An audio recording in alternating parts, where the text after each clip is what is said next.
Hello everybody, welcome to my channel Reshma Physics. So in this video, let us discuss about the basic formulas of magnetism and matter. And now, first let us define what is magnetism. A substance which attracts the substances like iron, nickel, etc. are called magnet. Property of attracting is called magnetism. Now, natural magnets are lodestones. Okay, natural magnets are weak in nature, right? Now, the properties of magnet. It has attractive property, directive property, inductive property. Now, the sure test for magnetism is repulsion. Okay, so now the length of magnet is equal to 5 by 6 geometric length. That is 80% of geometric length.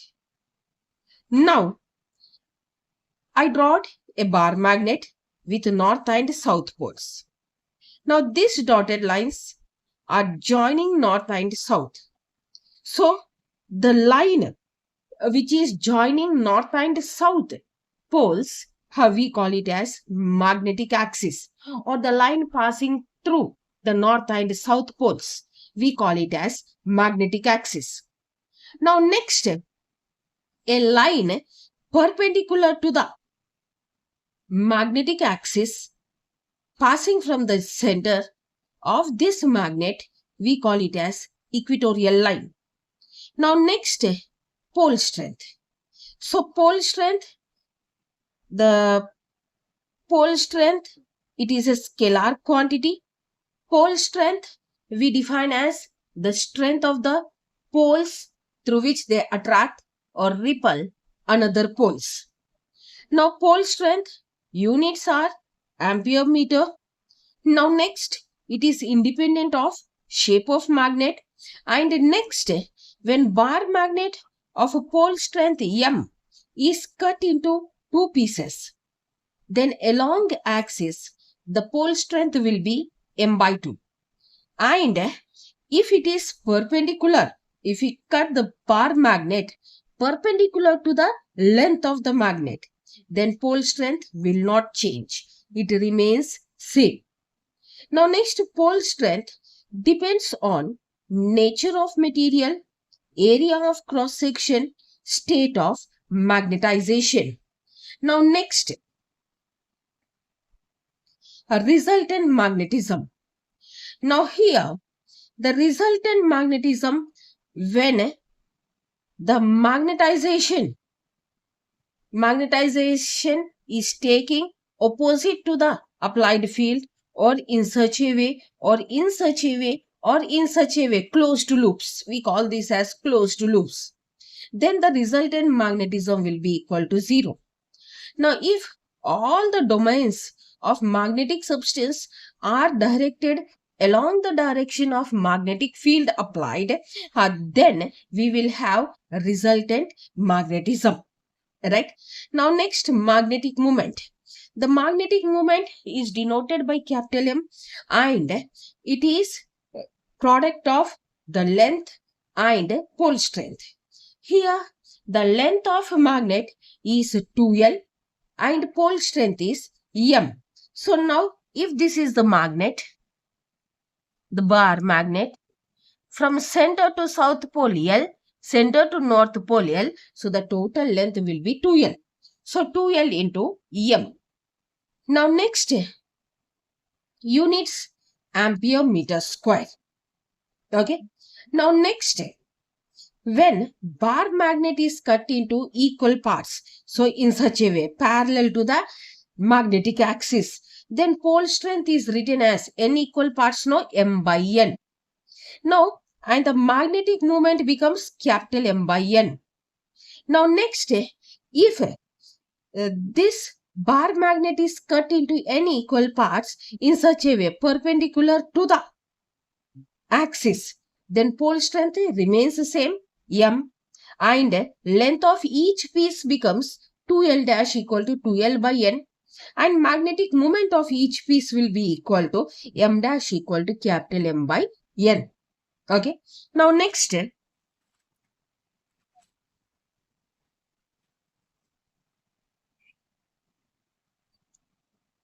now bar magnet is cut into x equal parts along the x-axis and y equal parts perpendicular to the axis. Okay. These are y parts you think. These are x equal parts. Then pole strength becomes m dash is equal to m by x. Length of each piece becomes 2L by y. Magnetic moment becomes m by xy. Now, if x is equal to y, put it as n. X is equal to y equal to n. Then m dash, that is magnetic moment, is equal to m by n. Or m dash, here m dash equal to m by n. And here m dash will be equal to m by n into n square. Now next, the resultant magnet moment when two bar magnets are combined. Now see, here we are writing certain formulas regarding this particular topic. That is the resultant magnetic moment when two bar magnets are combined. Okay. So now, here we combined two bar magnets in such a way that their axes make an angle theta between themselves. And see, like poles are in contact to each other. South, south, north, north. Here like poles, south, south are like poles touch each other. And angle theta is between their axes. Then the resultant magnetic moment is written as under root m1 square plus m2 square plus 2 m1 m2 cos theta. Now next, in such a way, if unlike poles touch each other, here north, here south, and theta is the angle between the two axes, then the resultant magnetic moment is written as under root m1 square plus m2 square minus 2 m1 m2 cos theta. Now next, see here, two bar magnets we took. M1, M2, let be their magnetic moments. They are placed coaxially in such a way as shown in the diagram. And like poles are in contact. See, north, north, N1, N2 I wrote. Two bar magnets, N1, N2, north, north are in contact to each other. The magnetic moment direction will be from south to north, right? Like this. Here also south to north. So here M1 and M2 are opposite to each other, right? So, and M1 is greater than M2. Then the resultant magnetic moment will be M1 minus M2. Now next if we go, now here you see, here unlike poles are facing each other, north, south. So south to north, M1 direction, south to north, M2 direction. See, M1 and M2 both are in same direction and M1 greater than M2. Then the resultant magnetic moment in such situations will be M1 plus M2. Now next, when two bar magnets of magnetic moments now are placed one over other. See, here south, south, north, north. First magnet, second magnet, you assume. And magnetic moment, yes, M2 will be south to north, M1 will be south to north. Then resultant magnetic moment, M1 plus M2, both are in same direction. Now next, in the case here you see, unlike poles are on same side, north, south, north, south. Unlike poles are in same direction. Then south to north, M2 direction will be like this. And if this is the first magnet, south to north, M1 direction will be towards this side, positive x-axis. Then resultant magnetic moment will be M1 minus M2, right? Now next, if two bar magnets of magnetic moment M1 and M2 are placed right angles to each other, see, they are making the right angles with each other. Then in such a situation, see, either you can arrange like this, or you can arrange like this, you can arrange like this. They are making right angles with each other, two bar magnets. Then the resultant magnetic moment will be under root m1 square plus m2 square. Right? Now next, if bar magnets are arranged in such a way, see, north south, north south, north south, so or in such a way, 4 bar magnets, then the resultant magnetic moment will be equal to 0. Okay, so now next, let us move to the topic change in magnetic moment due to bending of magnets.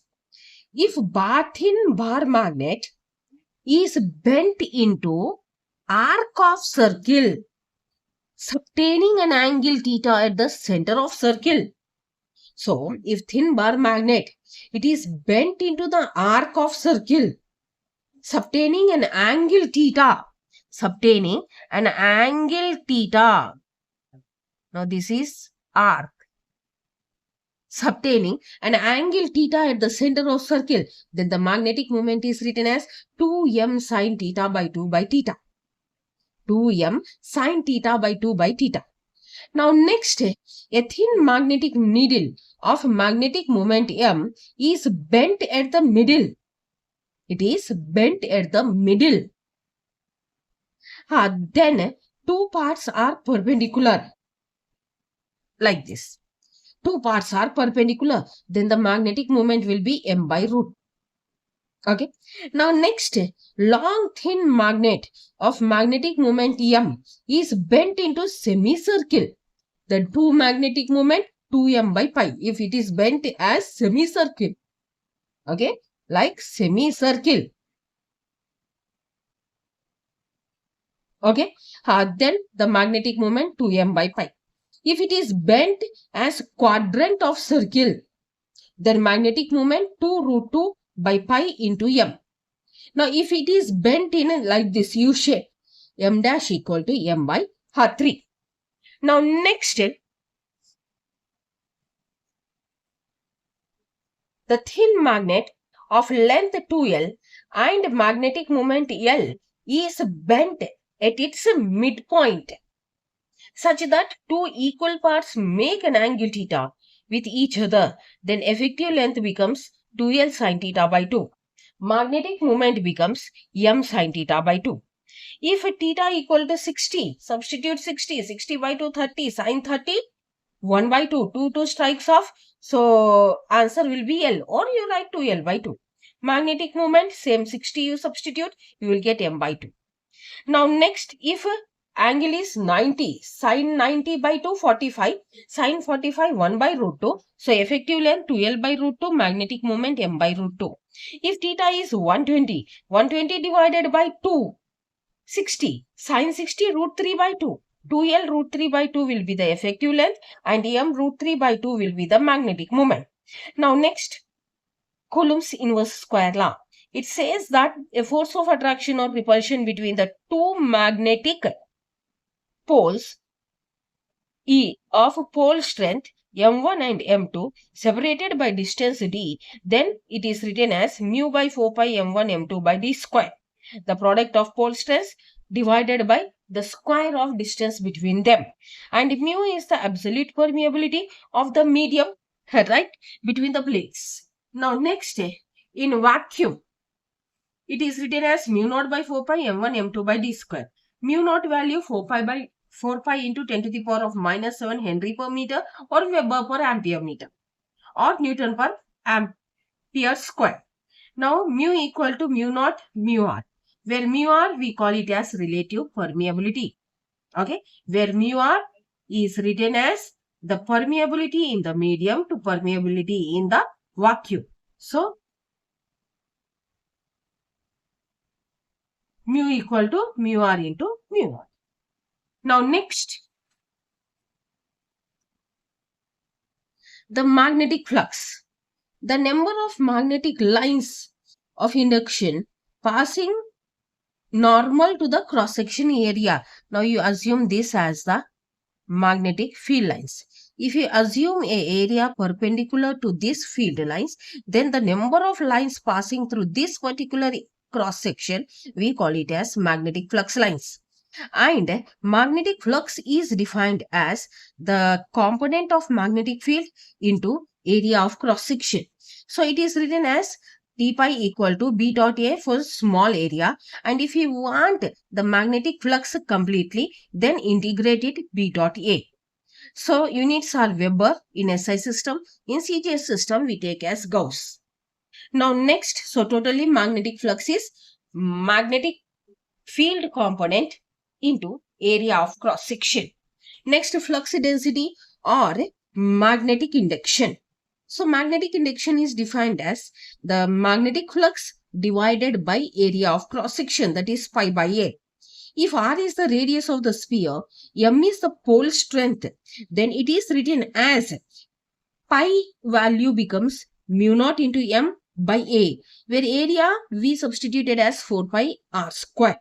So the formula becomes B equal to mu naught m by 4 pi r square in terms of pole strength and radius of sphere. Now units are Gauss, and 1 Tesla is equal to 10 to the power of 4 Gauss. Now if pole strength is m and is placed in magnetic field of induction B, then the force acting on it will be pole strength into magnetic field, that is, or magnetic induction, MB. F equal to MB. Okay, if M is the pole strength, and that particular bar magnet with pole strength M, if placed in magnetic field of induction B, then the force acting on them is MB. Now next formula related to magnetic induction at a point on the axial line of bar magnet. So on axial line, the general formula is mu naught by 4 pi 2 md by d square minus l square whole square. The problems may be asked on this formula. For short magnets, L will be neglected, so formula becomes mu naught by 4 pi 2 md by d to the power of 4 we will get. L square will be neglected. So 1d strikes off, formula becomes mu naught by 4 pi 2 m by d cube. Now next, magnetic induction on equatorial, if point lies on equatorial line. This is axial line, no? For axial line, what is the formula? Mu naught by 4 pi 2 md by d square minus l square whole square. For short magnets, mu naught by 4 pi 2 m d cube. Now for equatorial, if point is on equatorial line. Equatorial line means what we discussed? The line passing through the center of the bar magnet perpendicular to the axis of bar magnet. That we call equatorial line. And a point is taken on equatorial line. So now the formula becomes mu naught by 4 pi m by d square plus l square whole to the power of 3 by 2. And for short magnets, if we neglect l square, the formula will be mu naught by 4 pi m d cube we will get. Right? 2 cancels and cube will be remained. Now next formula related to magnetic induction at any point due to dipole. The general formula mu naught by 4 pi m by d cube under root 1 plus 3 cos square theta. Now on axial line, if point is on axial line, then theta will be 0. No? When theta equal to 0, now cos 0, 1. So 3 into 1, 1. 3 plus 1, 4. Root 4, 2. So formula becomes mu naught by 4 pi 2 m by d cube. So it is matched with this formula, no? On axial line, mu naught by 4 pi 2 m d cube. And on equatorial line means theta will be 90. Cos 90, 0. So what we will get? A root 1 we will get if we substitute root 1. That is mu naught by 4 pi m by d cube. So nothing but mu naught by 4 pi m by d cube. So the magnetic field induction on axial line is mu naught by 4 pi 2 m d cube. On equatorial line is mu naught by 4 pi m by d cube. Now next, inverse cube law. If BA and BE are magnetic inductions on axial line and equatorial line, then BA by BE we will get 2. If BA equal to BE, then we will get, we are equating mu naught 2m by 4 pi dA cube equal to mu naught m by 4 pi dP cube. So on calculations, 2 by d cube A equal to 1 by d cube B. So d cube A equal to 2 d cube B. dA equal to 2 to the power of 1 by 3 dB. Now next, couple acting on bar magnet in a uniform magnetic field. Now couple formula MB sin theta. M magnetic moment of bar magnet, B magnetic induction, theta angle made by bar magnet with direction of field. So couple formula MB sin theta. Now M means 2L into M, we substituted into B sin theta. Or M means mu naught H. So sorry, B means mu naught H. So M mu naught H sin theta. In any terms, you can write the couple formula. So general formula MB sin theta. If he asks about pole strength or magnetic moment or anything, then M you substitute as 2L M B sin theta. If he asks H, then B you can substitute M mu naught H sin theta. If C is constant, okay. If we do for 2 bar magnets, M1 by M2 equal to B2 sin theta 2 by B1 sin theta 1. If M and B are constant, M, B are constant, then C1 by C2 equal to sin theta 1 by sin theta. 2 bar magnets we are taking. If C and B are constant, then M1 sin theta 1 or M1 by M2 equal to sin theta 2 by sin theta 1, inversely proportional. Now, in non-uniform magnetic field, the couple is M B2 minus B1 sin theta. This is for uniform. This is non-uniform magnetic field formula. Now, let us write the formula for torque. M cross B. Now, next, or you can write it as MB sin theta. Now, potential energy formula for the magnet. Integral theta 1 to theta 2 MB sin theta d theta. Or if we do integration of sin theta, it is cos theta. Substituting the limits, MB cos theta 1 minus cos theta 2. If magnet is kept in magnetic field B, then minus B cos theta or minus M dot B. Now vibration magnetometer. The time period formula of vibration is 2 pi under root I by MB. I moment of inertia, M magnetic moment, B magnetic induction. Frequency 1 by time period, no? So 1 by 2 pi under root MB by I. So now next, properties of magnetic materials. First one, magnetizing force or intensity of magnetizing field. So the ratio of magnetic induction produced in vacuum to the magnetic permeability in vacuum, that is B naught by mu. Here we substituted the same thing, B equal to mu naught H from this formula only. Now next, in terms of vacuum, we substituted here. Here medium we are taking, sorry, vacuum only. So it will be mu naught. Now next, if I is the electric current enclosed by a closed path of unit length in a magnetic field, then H will be I by L. If L equal to 1 meter, H will be equal to I. Okay. If medium is exposed to magnetic field intensity H, it causes magnetic induction in medium such that B will be mu H, or where mu is equal to mu naught into mu R into H. Now next, here mu R is relative permeability mu by mu naught. Now intensity of magnetization. So now it is defined as magnetic moment per unit volume. Magnetic moment means M into 2L by V, N unit vector. Now generally volume equal to area into length, no? So volume by length will be equal to area, but here length by volume is there, so M by A into N. Now next, if I is numerically equal to induced pole strength per unit area of cross section, magnetic